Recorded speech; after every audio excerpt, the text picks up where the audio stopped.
Hi! ఈ వీడియోలో అయితే నేను మిన్నీ ఇంటి రిచువల్ నుంచి వచ్చిన పార్సెల్‌ని అయితే అన్బాక్సింగ్ చేస్తున్నాను. అంతేకాదు ఈ పచ్చళ్ళనన్నిటిని టేస్ట్ చేసి ఎలా ఉన్నాయి అనేది రివ్యూ ఇస్తాను. ఇంటి రిచువల్ నుంచి అసలు ప్యాకింగ్ అయితే చాలా బాగుంది. అసలు ఆయిల్ అయితే అస్సలు లీక్ అవ్వలేదు. ఇక్కడైతే గోంగూర పచ్చడి టేస్ట్ చేస్తున్నాను. గోంగూర అయితే నాకు భలే నచ్చేసింది.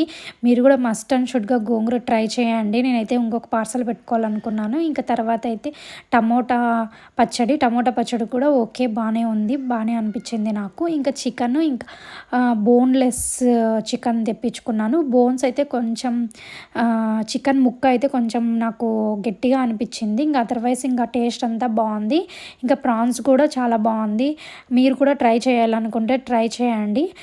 నాకైతే ఈ నాన్ వెజ్ పికిల్స్‌లో అయితే కొంచెం ముక్క అనేది ఇంకా కొంచెం సాఫ్ట్‌గా ఉండింటే బాగుండేదేమో అనిపించింది. కానీ మా ఇంట్లో వాళ్ళైతే అలా నాన్ వెజ్ ముక్కలనేటివి గట్టిగా ఉంటేనే అది ఎక్కువ రోజులు నిలువ వస్తుంది అని చెప్పారు.